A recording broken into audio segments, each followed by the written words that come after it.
4 pemakalah kita di hari ini. Ya, ada Ciputat, ada Karawaci, ada Ciputat. Tapi yang paling penting adalah al-fadlu lil mubtadi, kelebihan bagi pemula. Kalau salah-salah dimaafin katanya. Kalau terakhir harus lebih sempurna. Silakan. Baik, Pak. Bismillahirrahmanirrahim. Assalamualaikum warahmatullahi wabarakatuh. Waalaikumsalam. Beliau membentuk lembaga Baitul Mal semacam kas negara atau lembaga keuangan.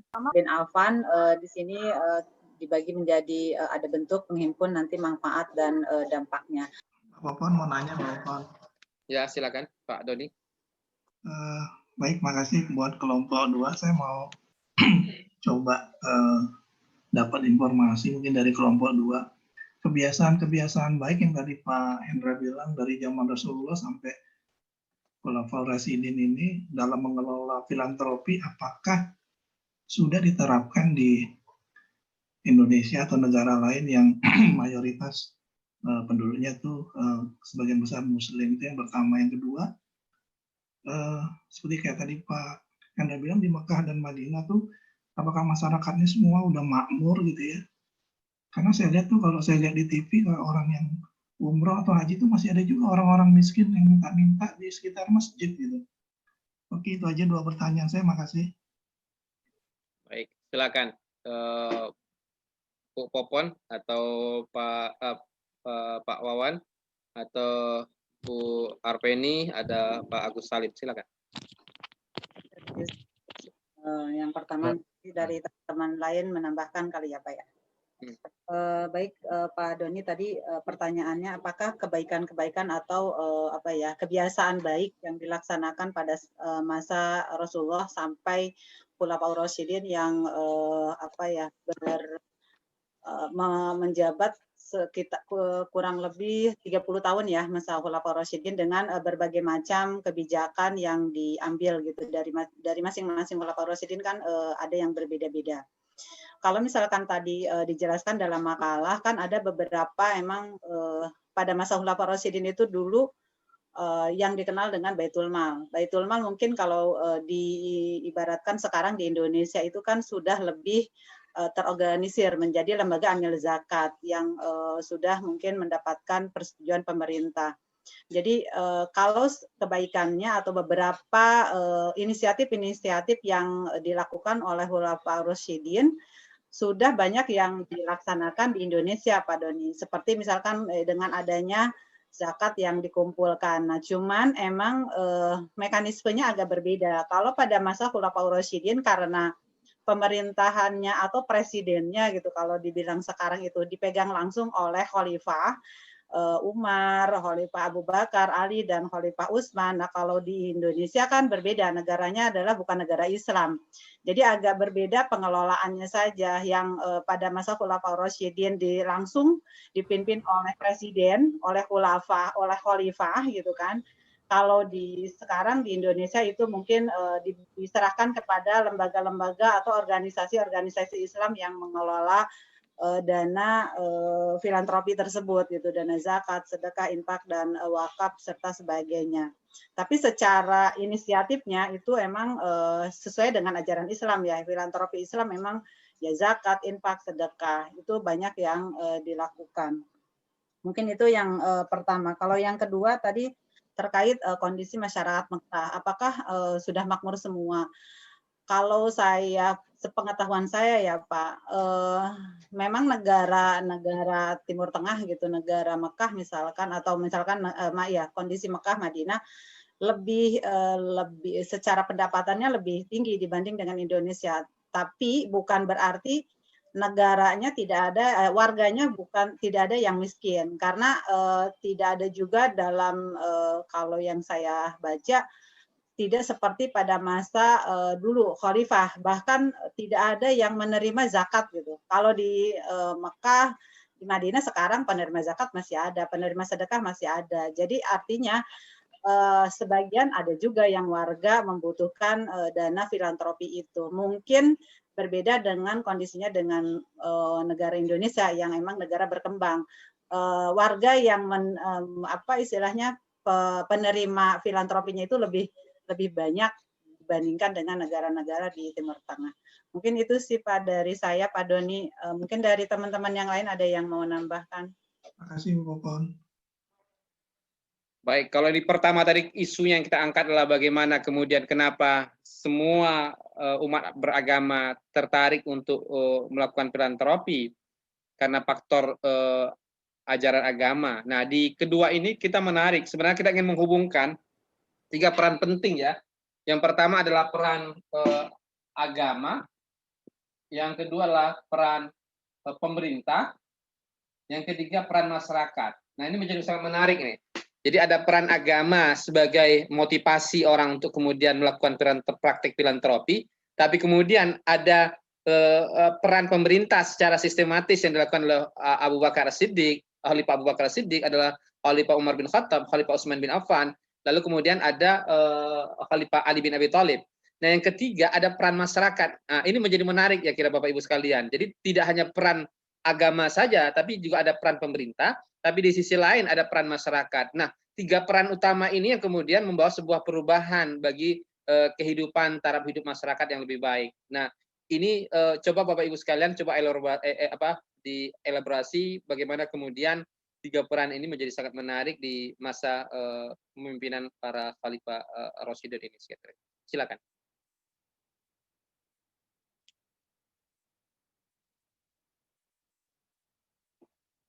Silakan, ada yang mau tanya lagi? Boleh saya Pak? Assalamualaikum warahmatullahi wabarakatuh. Assalamualaikum. Dari Ciputat. Bu Popon dan teman-teman dari kelompok 2, mungkin tadi dari paparan yang disampaikan, saya simak, artinya pengelolaan filantropi pada masa Khulafaur Rasyidin itu adalah dikelola sentral oleh pemerintah ya. Nah, apakah maksud saya dengan tadi disebutkan dengan adanya Baitul Mal dan lain-lain. Cuman yang ingin saya tanyakan adalah bagaimana mekanisme dari pengelolaan dana filantropi itu melalui Baitul Mal tersebut barangkali bisa diadopsi pada masa sekarang ini gitu. Apakah misalnya dari pemerintahan pusat kemudian ada, kalau zaman dulu mungkin istilah ada suku-suku gitu, dari suku-suku itu disetorkan atau gimana, atau dari inisiatif dari umat sendiri yang menyetorkan ke Baitul Mal seperti itu. Terima kasih, mohon tanggapannya. Baik, silakan. Pak Nata, kita jawab lebih condong kepada masa Utsman ya, karena kita kan Pak Ustadz kita bagi-bagi nih, saya yang Utsman, ada yang Pak Nabila yang Abu Bakar, ada yang Ali dan Umar.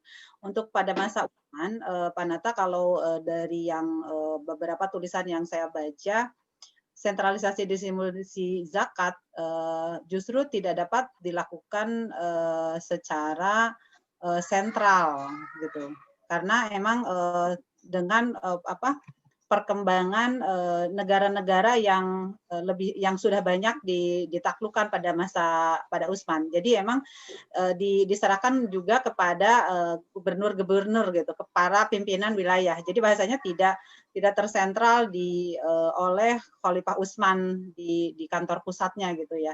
Tapi desentralisasi melalui para gubernur juga. Jadi Baitul Mal juga dibuka atau didirikan di masing-masing wilayah, Pak.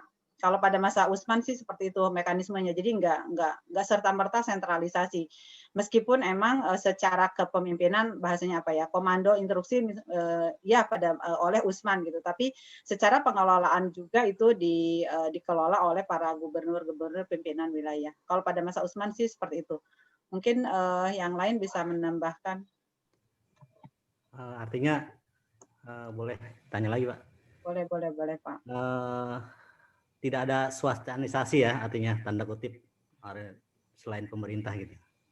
Nah, kalau bahasa swastanisasi ini kalau pada masa Khalifah Utsman emang bahasanya swasta atau pemerintah ya, karena bahasanya adalah kepemimpinan di bawah pengelolaan di bawah pimpinan wilayah gitu Pak. Jadi karena emang pada saat itu adalah negaranya negara Islam, jadi komandonya dari khalifah atau dari pimpinan umat di wilayah itu gitu. Beda dengan yang sekarang. Kalau sekarang kan mungkin adanya dompet duafa dan sebagainya itu adalah swasta. Kalau pada masa khalifah karena emang negaranya negara Islam, jadi dipimpin oleh pimpinan negara itu, pimpinan pengelolaan dana Baitul Mal gitu. Istilahnya seperti itu, Pak. Baik, terima kasih Bu Wawan. Mungkin yang lain silakan. Mau bertanya boleh, Bu? Tapi menambahkan yang tadi bahwa ini selalu menjadi perdebatan antara sentralisasi dan desentralisasi penghimpunan zakat di Indonesia. Oleh teman-teman Basnas misalnya, bahwa zakat itu ya harus sentralisasi kira-kira. Kenapa sentralisasi? Karena memang ayatnya lah khus, ya. Ayatnya adalah ambillah, ya kan. Yang bisa memaksa orang untuk mengambil itu cuma pemerintah, kira-kira demikian. Tapi teman-teman kemudian yang pro dengan desentralisasi mengatakan bahwa Mu'adz pernah diutus oleh Rasulullah ke Yaman ya pada tahun 9 Hijriah misalnya. Nah, dalam banyak riwayat dikisahkan bahwa zakat dari suatu daerah itu disalurkan ke daerah itu juga, tidak dibawa ke Madinah.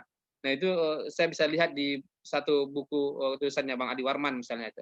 Dan itu menjadi sangat menarik pada dasarnya. Jadi semuanya punya dalil masing-masing. Yang satu sentralisasi mengatakan ayatnya adalah khus, yang satu yang desentralisasi mengatakan ayatnya adalah dalilnya adalah Mu'adz diutus oleh Rasulullah ke Yaman, lalu kemudian zakatnya tidak semuanya dibawa ke Madinah.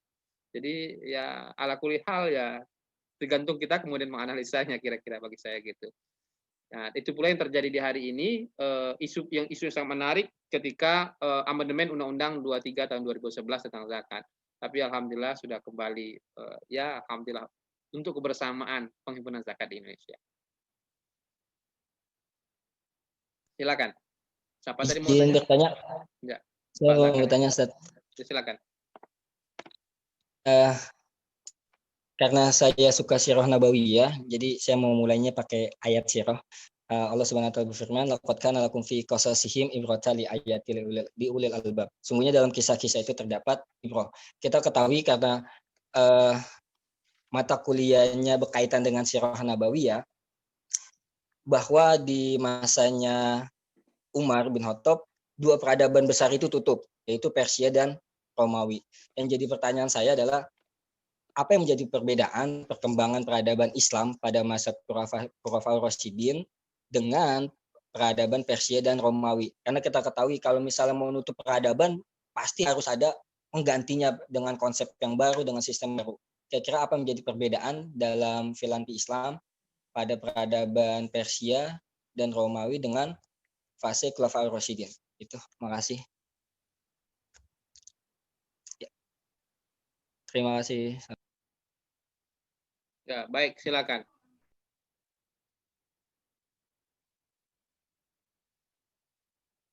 Mungkin saya menjawab sedikit ya terkait tadi yang pertanyaan Ustadz Zaka ya. Persia dan Romawi itu kan sebenarnya apa ya, kalau itu berkembang pada masa, kalau tidak salah nih, saya mungkin mohon koreksinya Ustadz dan teman-teman yang lain. Setelah Khulafaur Rasyidin yang masa Abbasiyah gitu, yang banyak berkembangnya. Sementara pada masa Khulafaur Rasyidin kan masih dipimpin oleh para sahabat Rasulullah gitu. 4 khalifah tersebut yang ditunjuk oleh umat Islam saat itu. Sementara pada masa masa Persia dan Romawi itu agak sedikit berbeda karena di situ sudah sangat banyak budaya-budaya yang masuk dari selain umat Islam gitu. Beda dengan pada saat masa Khulafaur Rasyidin yang masih dekat masanya dengan Rasulullah. Jadi masih kalau dibilang tingkat keislamannya lebih kental dibandingkan dengan masa kekhalifahan Persia dan Romawi gitu. Seperti kayak macam istilahnya penaklukan, peperangan sebagainya itu pada masa Persia dan Roma sudah istilahnya dipimpin oleh berbagai pimpinan-pimpinan oleh masing-masing daerahnya yang emang secara pemerintahannya juga sudah sangat beragam. Desentralisasi pada saat dan Romawi itu sangat kental kalau yang saya pernah baca ya. Beda dengan pada masa Khulafaur Rasyidin. Khulafaur Rasyidin itu meskipun ada desentralisasi, tapi sentralisasi itu lebih dominan. Kekuasaan masih dipegang oleh para khalifah. Meskipun emang pada masa Abbasiyah atau pada masa Umayyah atau Persia dan ada pimpinan-pimpinan yang emang ditunjuk juga yang pengganti atau pelanjut seperti khalifah-khalifah Abu Bakar, Utsman, Ali dan Umar gitu. Tapi desentralisasi pada saat Persia dan Romawi itu lebih dominan kalau yang saya ketahui ya. Mungkin dari yang lain bisa menambahkan.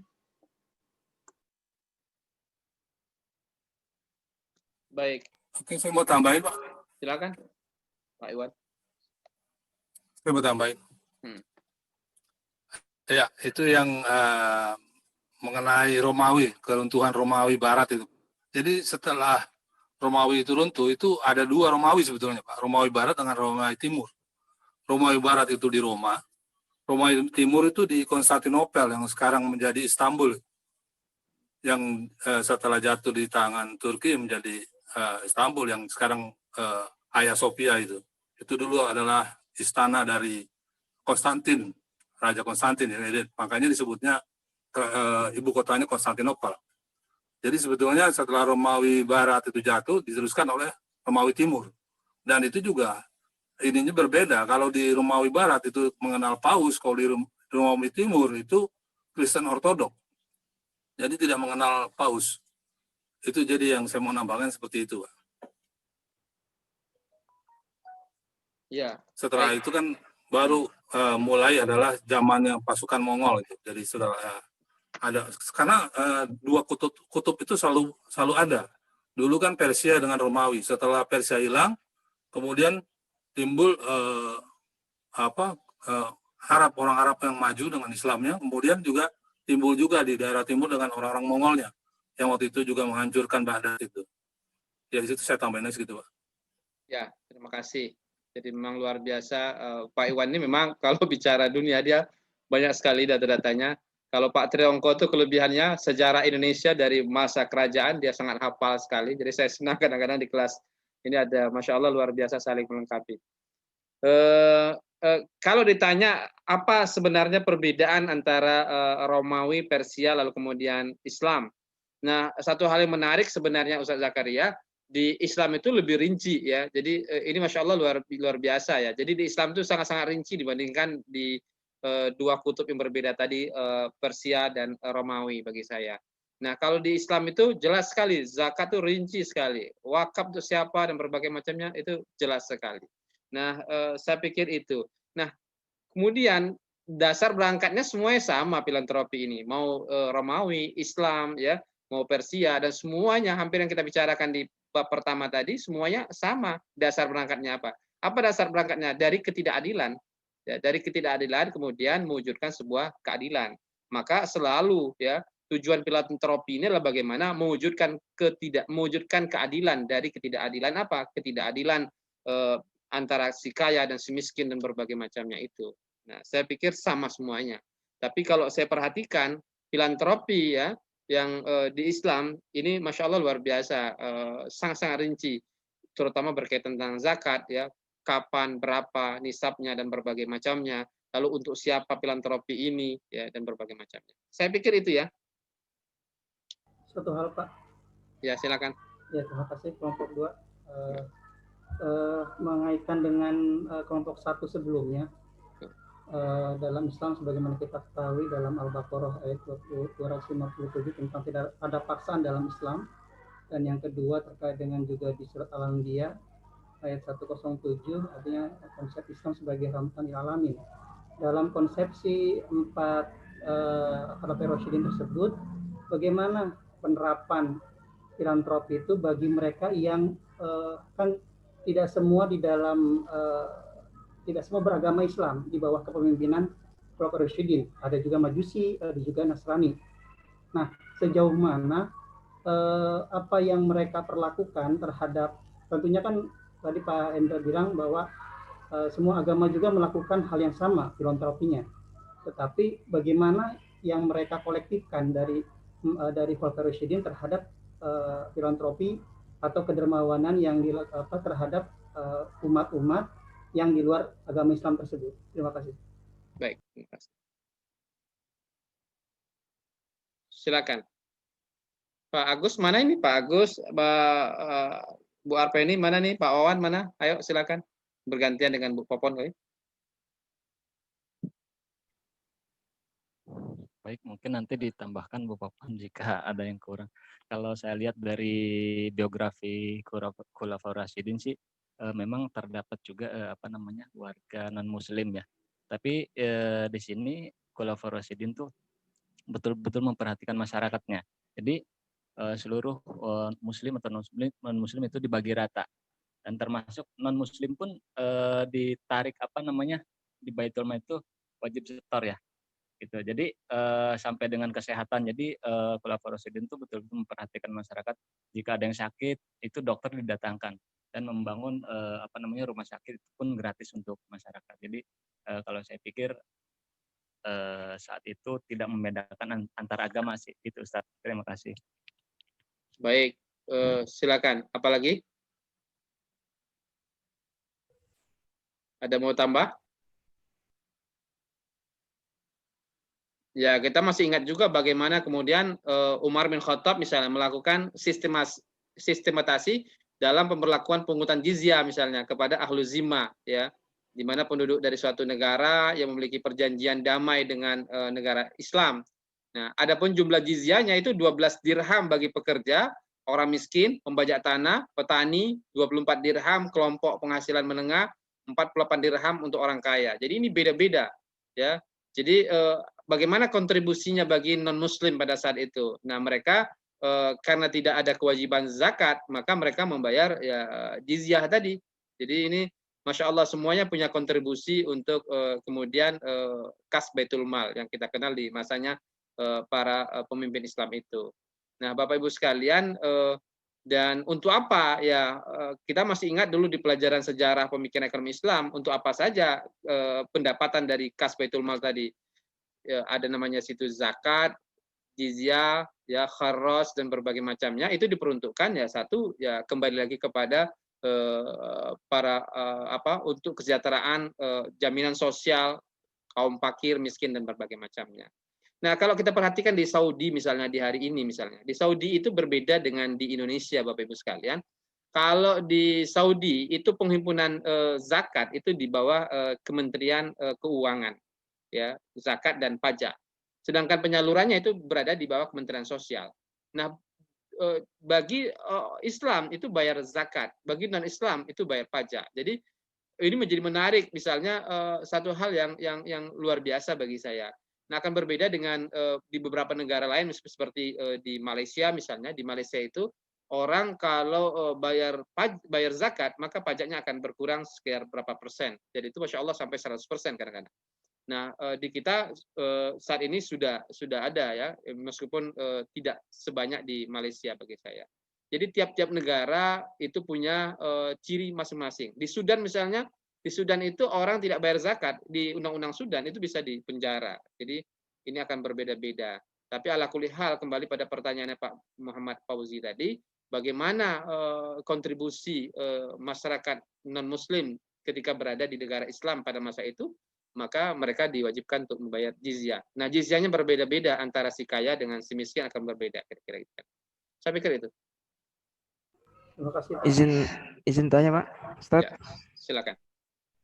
Ke kelompok 2, yang pertama, kita tahu ya di antara 4 Khulafaur Rasyidin itu adalah Abu Bakar As-Siddiq, itu masa pemerintahnya sangat singkat sekali ya, kalau nggak salah hanya 2 tahun ya. Dan memang ketika beliau memerintah tidak fokus gitu ya, tidak fokus terhadap artinya karena tadi ya untuk memerangi orang-orang murtad lah ya yang tidak membayar zakat dan sebagainya. Nah, mungkin apakah ada informasi gitu ya terkait dengan di masa singkatnya beliau gitu ya sebagai khalifah terkait dengan mungkin pemberdayaan atau ya penghimpunan dari segi ziswafnya itu seperti apa? Apakah ada informasi seperti itu? Dan apa di antara 4 khalifah tersebut, apa ada gitu ya mungkin data gitu atau persentase, mungkin waktu itu zaman itu mungkin belum ada lah apa namanya data-data, tapi setidaknya apakah ada gambaran informasi terkait dengan penghimpunan ya antara zakat, kemudian infak, sedekah dan wakaf gitu ya. Kira-kira mungkin yang paling besar tuh yang mana, seperti itu sih untuk itu kelompok 2 Ibu Popon dan teman-teman. Terima kasih. Baik, silakan. Baik, terima kasih untuk ininya. Saya coba sedikit menjelaskan ya Pak ya. Ya, Jadi silakan. pada masa tahun kedua kekhalifahannya, Abu Bakar Asy-Syiddiq mengembangkan Baitul Mal dalam arti yang lebih luas. Jadi bukan hanya sekedar pihak pengelola harta umat saja, namun lebih dari itu. Jadi Baitul Mal di sini diposisikan sebagai tempat penyimpanan harta negara. Nah, saat itu Baitul Mal sudah difungsikan sebagai institusi secara resmi mengatur jalannya arus keuangan negara. Nah, pada tahun kedua pula, Abu Bakar Asy-Syiddiq juga menyempatkan tempat khusus di rumahnya yang difungsikan sebagai tempat penyimpanan harta yang dikirimkan ke Madinah. Nah, tempat tersebut masih sangat sederhana gitu ya, jadi hanya berupa karung ataupun kantung. Jadi aktivitas itu tuh terus dilakukan hingga beliau wafat. Gitu. Nah, adapun kebijakan-kebijakan lain pada masa Abu Bakar Asy-Syiddiq yaitu tentang kebijakan strategis tentang seperti menjemput bola gitu pada masa zamannya gitu kan. Lalu dikenal juga sebagai pemimpin yang sangat memperhatikan keakuratan dalam perhitungan zakat gitu. Kebijakan jemput bola Abu Bakar Asy-Syiddiq diberlakukan secara tegas dan menyeluruh kepada seluruh umat Islam saat itu, termasuk untuk Baduy yang kembali memperhatikan tanda-tanda pembangkangan pembayaran zakat sepeninggalan dari Rasulullah SAW. Seperti itu, Pak. Ya, silakan. Untuk yang pertanyaan yang kedua mungkin dari Ustadz Faza ya. Kalau yang terkait data-datanya pada masa Utsman, kalau secara totalan seperti itu saya belum menemukan ya Ustadz Faza. Tapi diceritakan pada masa Utsman itu pemasukan kharaj dan jizyah aja dari Mesir itu dari 2 juta dinar meningkat 100 kali lipat atau menjadi 2 juta dinar gitu setelah pemerintahan Utsman itu dibandingkan dengan pemerintahan Umar gitu. Seperti kayak tadi ada juga yang pendapatan dari tanah-tanah individu yang dibagikan kepada individu pada masa Utsman itu meningkat 41 juta dirham dibanding dengan pada masa Umar gitu, dari 9 juta dirham menjadi 50 juta dirham. Jadi kalau peningkatannya ada, bahkan misalkan tadi diceritakan bahwa pendapatan negara pada masa Utsman itu dicatat tertinggi Rasyidin. Paling data-datanya seperti itu Ustadz Faza, tapi tidak detail misalkan berapa sih totalnya, tapi secara sejarah pada masa Utsman itu tertinggi dibandingkan dengan Khalifah Abu Bakar, Umar dan Ali. Dari saya mungkin itu, dari yang lain bisa nambahkan. Ya, silakan. Kalau di masa siapa Bu Popon paling tinggi tadi? Masa siapa? Utsman bin Affan, Sad. Ya, karena di masa Utsman kan sudah dibuat secara sistematis oleh Umar bin Khattab kan. Betul. Jadi kalau di masa Rasulullah kan baru dikumpulkan saja di Baitul Malnya. Lalu kemudian di masanya Abu Bakar hanya sibuk memerangi orang nggak bayar zakat. Jadi sibuk itu sehingga tidak sempat membuat manajemennya. Nah, di masanya Umar bin Khattab itu keren banget. Di masanya Umar bin Khattab ini yang luar biasa keren. Artinya sudah ada kemudian Baitul Mal di tiap-tiap daerah. Dan ini Masya Allah luar biasa sistematisnya di masanya Umar bin Khattab nih. Nah, di masanya Utsman tentu karena sistemnya sudah dibuat oleh Umar bin Khattab, maka secara otomatis, secara teori, maka wajar kalau kemudian akan terjadi peningkatan dari sisi pendapatan dan berbagai macamnya.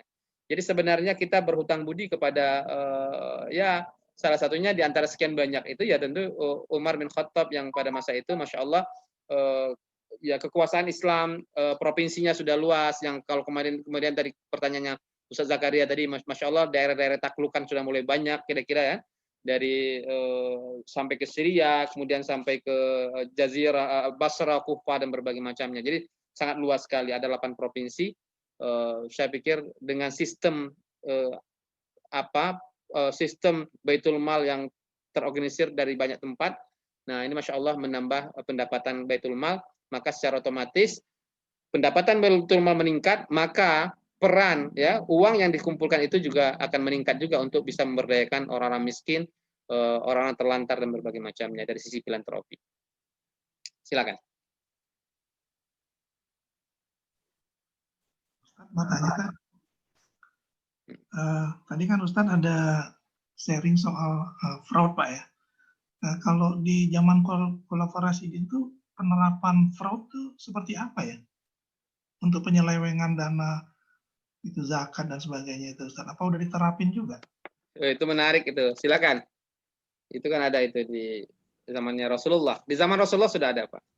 Silakan. Kalau yang saya baca pada masa Utsman memang bahasanya lebih fraud itu kental dengan nepotismenya gitu. Karena pada masa Utsman itu kan di apa ya, beberapa riwayat, beberapa sejarah itu menceritakan Utsman itu lebih mementingkan keluarganya, nepotisme, dan itu ada beberapa dari beberapa gubernurnya gitu. Apa istilahnya, dengan sewenang-wenang memanfaatkan harta negara untuk kepentingan keluarganya. Ada cerita seperti itu, Pak Doni, dan itu emang kontroversi. Kalau yang saya baca pada masa Utsman ya, ada yang emang masyarakat Muslim banyak umat Muslim pada saat itu juga menolak atas Utsman yang memilih gubernur-gubernur dari khalifah, dari keluarganya atau kerabatnya, nepotismenya, sehingga emang, dan kejadiannya emang setelah pengangkatan beberapa gubernur saat itu ada istilahnya kesewenang-wenangan dari beberapa gubernur yang dilakukan. Oleh karenanya ya mungkin bahasanya fraud internal gitu ya, kalau dikatakan di zaman sekarang itu namanya fraud internal. Tapi emang di situ diceritakan juga itu Utsman melakukan pemilihan itu kalau di riwayat lain bukan karena nepotismenya, tapi emang sesuai dengan keahliannya. Wallahu a'lam bishawab mana yang betul ya. Tapi intinya fraud tadi dijelaskan oleh Ustadz Hendra sudah ada sejak zaman Rasulullah, dan pada zaman Khulafaur Rasyidin pun ada, dan penindakan pada saat Khulafaur Rasyidin kalau yang saya baca pada masa Utsman misalkan diapain, tapi intinya ketika ada misalkan memang gubernur yang saya lupa ya, yang ada tercatat siapa, tapi dia langsung diberhentikan oleh Khulafaur Rasyidin, oleh khulafa gitu. Tapi kalau misalkan ketahuan betul ada penyimpangan, diberhentikan, diganti oleh yang lain. Tindakannya seperti itu sih Pak Doni. Istilahnya ada kalau yang emang udah dibuktikan emang ada penyalahgunaan, diganti juga gitu. Baik. Di masa Rasulullah masih ingat nggak ketika Rasulullah mengutus seorang sahabat untuk mengut zakat ke satu daerah, ke Yaman. Lalu kemudian ketika dia pulang dari sana, lalu dia mengatakan, ya Rasulullah, ini uang zakat, tapi ini untukku ya Rasulullah. Apa jawabnya Rasulullah? Ya, coba Anda duduk manis di rumah Anda. Kira-kira Anda dapat hadiah enggak? Enggak Rasulullah. Nah, yang hadiah itu namanya riswah. Itu namanya sogok. Anda masukkan ke kas Baitul Mal. Jadi Masya Allah luar biasa ya. Jadi Rasulullah ingin mengajarkan bahwa kalau Anda mengut zakat ya semuanya itu kasih untuk kas Baitul Mal. Ya. Sehingga ketika ada seorang sahabat mengatakan, ya Rasulullah ini hadiah untukku, maka Rasulullah mengatakan, coba Anda duduk saja di rumah kira-kira. Anda dapat hadiah nggak? Nggak dapat, karena Anda mengut zakat, maka Anda dapat hadiah kira-kira gitu kan. Jadi ini kata Rasulullah itu namanya riswa, itu namanya sogo. Jadi itu Masya Allah. Nah ini menjadi sangat penting kira-kira dalam penghimpunan dana filantropi ini kira-kira. Ada lagi? Cukup? Cukup kali ya. Pertanyaan Ustaz Hendra. Ya silakan Pak Fedi. Tadi kan juga disampaikan oleh Ustaz Hendra ya terkait dengan perbedaan antara sentralisasi dan desentralisasi filantropi ya gitu. Nah yang berkembang saat ini kan di pemahaman masyarakat itu ada yang memang ketika dia ingin mengeluarkan sedekahnya baik zakat maupun wakaf ataupun infak begitu itu lewat lembaga amil zakat ya, atau ada juga yang punya pandangan dia memberikan itu dengan kepada orang yang paling dekat sekitarnya gitu. Saya juga pernah ada sahabat itu yang teman gitu ya, yang dia memberikan alasan dengan suatu hadis bahwasanya kalau kita memberikan itu cari yang paling dekat. Nah ini kira-kira mana nih yang paling, bukan paling benar mungkin ya, karena dua-duanya pasti punya alasan sendiri. Cuma yang paling tepat saat ini seperti apa gitu Ustaz Indra. Itu aja mungkin. Baik, Terima kasih. silakan Pak Agus Salim mau jawab, atau Bu Popon, atau Bu Arpini, atau siapa, Pak Owan mau jawab, silakan. Kalau dari saya mungkin gini ya, kalau ini prinsip saya ya, Pak Alfedi ini, maksudnya di Indonesia emang udah ada lembaga amil zakat yang terdaftar dan belum terdaftar, atau misalkan kita juga yang aktif di organisasi, misalkan ada juga emang kayak macam di Muhammadiyah kan ada juga dana-dana zakat yang dikumpulkan di organisasi khusus Muhammadiyah misalkan. Nah, tapi kalau menurut saya apakah kita lebih baik menyetorkan ke lembaga yang resmi, atau misalkan kita kasih langsung gitu kan ke tetangga. Kalau saya sih berpikiran gini mungkin Pak Fedi, kalau misalkan emang tetangga kita emang lebih membutuhkan, kita bisa ketika misalkan kita punya dana zakat misalkan 100.000, tetangga kita membutuhkan, kita bisa bagi 50 untuk tetangga dan 50 untuk kemakmuran umat yang kita tidak tahu, misalkan disetorkan ke dompet duafa. Karena saya yakin dompet duafa misalkan, atau misalkan lembaga amil zakat yang lebih cakupannya lebih luas, itu juga mementingkan untuk kemakmuran rakyat Indonesia secara nasional. Yang ini akan membangkitkan kemakmuran umat Islam dan umat beragama di Indonesia ini gitu. Kita juga tidak bisa saya berpendapat ya saya misalkan nggak trust lah, tidak percaya dengan lembaga itu gitu. Ya udah saya mendingan kasih aja ke yang tetangga, ya itu nggak salah juga gitu. Tapi saya sih lebih mungkin kita bisa memberikan semampunya kita, berapa yang kita kasih ke lembaga amil zakat, berapa yang kita kasih ke kerabat dekat kita gitu. Jadi secara hubungan baik dengan kerabat juga kita terjaga, tapi kita juga punya nilai sosial untuk kemakmuran umat secara nasional gitu. Punya sumbangsi, punya amal jariah yang kuat. Kalau kita hitung-hitungan amal jariah ya, kita punya nilai amal jariah. Misalkan kita memberikan wakaf kepada misalkan ada panti asuhan, atau misalkan lembaga pendidikan yang jauh yang lebih membutuhkan sebenarnya, tapi kita juga punya kerabat yang membutuhkan uang itu, ya kita juga bisa bagi isinya separuh-separuh atau seberapa persennya untuk kemakmuran yang jauh non di sana, itu pun emang lebih lebih berguna untuk mereka, dan sebagiannya untuk yang kerabat dekat. Mungkin itu sih Pak Fedi kalau dari saya. Baik, terima kasih Bu Popon. Nah, kalau kita lihat nih ayat tentang At-Taubah 103 ini kan jelas nih. Ambillah, ya. Jadi yang berhak mengambil itu siapa? Pemerintah, ya kan? Yang bisa memaksakan cuma pemerintah, kan? Tapi menarik di sini, ya. Dengan zakat itu kamu membersihkan dan mensucikan mereka. Jadi artinya boleh tidak zakat itu diserahkan kepada orang terdekat kita? Ya memang zakat itu berdasarnya untuk orang terdekat kita, ya. Jadi kalau ada saudara kita yang miskin, maka lebih berhak saudara kita. Misalnya Pak Pedi punya kakak atau adik miskin, dia berhak mendapatkan zakat, ya. Jadi zakat itu nggak boleh ke atas ke bawah, ke orang tua nggak boleh, ke anak nggak boleh, ke kiri ke kanan boleh nggak Ustadz? Boleh, ya. Jadi ke ipar saudara, oh dia miskin, maka dia lebih berhak sebenarnya dibandingkan yang jauh. Tapi persoalannya kemudian kenapa kemudian ada lembaga, ya? Kenapa ada lembaga? Karena ya itu tadi, jangan sampai kemudian zakat itu hanya terhimpun di Pondok Indah lalu kemudian disalurkan di Pondok Indah. Berarti kan hanya terhimpun di kalangan orang kaya. Nah, siapa yang mengetahui informasi ada orang kaya, ada orang miskin di satu tempat, maka dibutuhkan sebuah lembaga. Maka lahirlah di Indonesia namanya ada 2 lembaga, ada Basnas yang dibentuk oleh pemerintah di Undang-Undang Zakat itu, ada yang kemudian Lasnas yang dibentuk oleh masyarakat. Nah, kemudian ada juga namanya UPZ, ya, jadi unit pengumpul zakat. Karena andai kata di satu tempat tidak ada Basnas, tidak ada Lasnas, maka siapa yang berhak di situ? Maka di Undang-Undang Zakat itu 23 tahun 2011 itu dikatakan boleh tokoh ulama, tokoh masyarakat menghimpunnya, tapi dengan catatan harus dilaporkan kepada KUA yang terdekat. Nah, saya pikir itu tergantung. Kalau saya ya termasuk yang cenderung menyalurkan kepada yang terdekat ya. Coba sekarang nih, kalau Pak Pedi punya tetangga depan rumah ya miskin kira-kira, lalu tiba-tiba Pak Pedi mengatakan, Mbak ada zakat dari saya nih, kira-kira Mbak terima nggak? Terima. Kira-kira dia besok pagi dia cemberut atau tersenyum sama Pak Pedi kira-kira? Senyum, Pak. Senyum ya. Makanya di situ salah satu tujuan zakat itulah menghilangkan iri hatinya orang lain terhadap kita. Nah, misalnya dia lihat, tetangga saya laris-manis banget tuh dagangannya ya, dia keren-keren. Itu kan akan muncul rasa iri dan berbagai macamnya kan.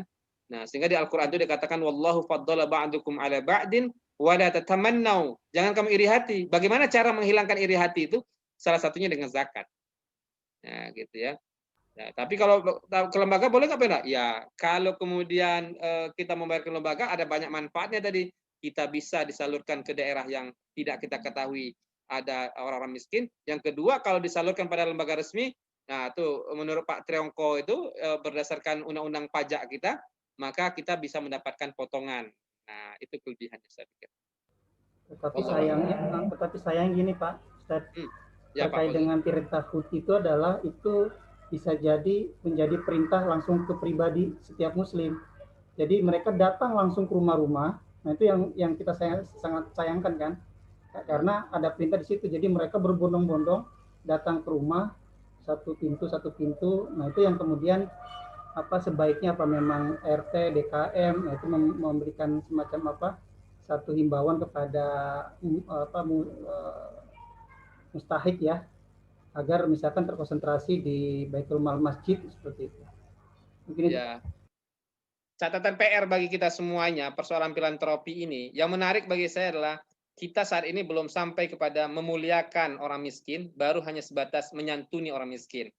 Nah, kalau menyantuni itu, kalau memuliakan itu pada dasarnya kita yang datang ke rumah-rumahnya orang miskin, sebagaimana dipraktekkan oleh para sahabat dan berbagai macamnya.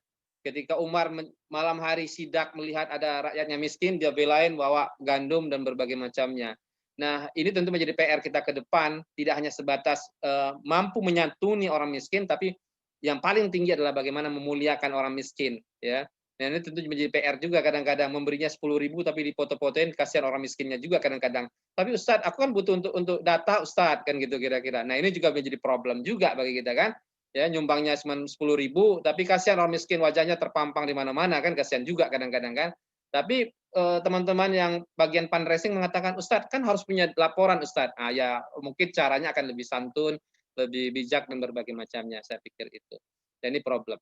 Saya pikir itu ya. Tinggal jam 4 akan menarik terus akan bicara tentang ini. Silakan ditutup. Nanti mungkin Pak Indra akan menyampaikan beberapa data sedikit sebagai penyempurnaan ini. Silakan Bu Popon dan pemakalan lain. Baik, terima kasih atas perhatiannya. Demikian pemaparan dari kelompok 2. Mohon maaf apabila ada kesalahan dari kami yang kami sampaikan. Wabillahi taufiq wal hidayah. Assalamualaikum warahmatullahi wabarakatuh. Waalaikumsalam.